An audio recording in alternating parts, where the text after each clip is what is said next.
ఇంటి main entrance సింహద్వారానికి రెండు వైపులా ఏవైనా పూల మొక్కలు పెడితే ఇంట్లో ఉన్న కోణ దోషాలు తొలగిపోతాయి.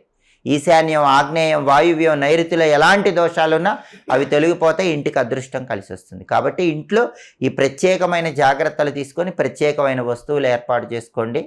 అన్ని రకాలుగా శుభ ఫలితాలు సిద్ధింపజేసుకోండి, అదృష్టాన్ని అందిపుచ్చుకోండి. శ్రావణ మంగళవారం ఆడవాళ్ళు మంగళగౌరీదేవిని ఏ విధంగా పూజిస్తే ఆ ఇంట్లో అష్టైశ్వర్యాలు, భోగభాగ్యాలు కలుగుతాయో, ఆ ఇంట్లో సభ్యులందరినీ అదృష్టం వరిస్తుందో ఈ వీడియోలో మనం తెలుసుకుందాం. శ్రావణ మంగళవారం అంటేనే ఆడవాళ్ళకి ఎంతో ప్రీతిపాత్రమైన రోజు. ఆడవాళ్ళు శ్రావణ మంగళవారం మంగళగౌరీ వ్రతాలు చేసుకుంటారు.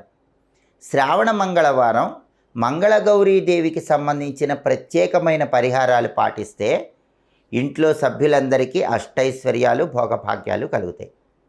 మంగళగౌరీ వ్రతం చేసుకోలేని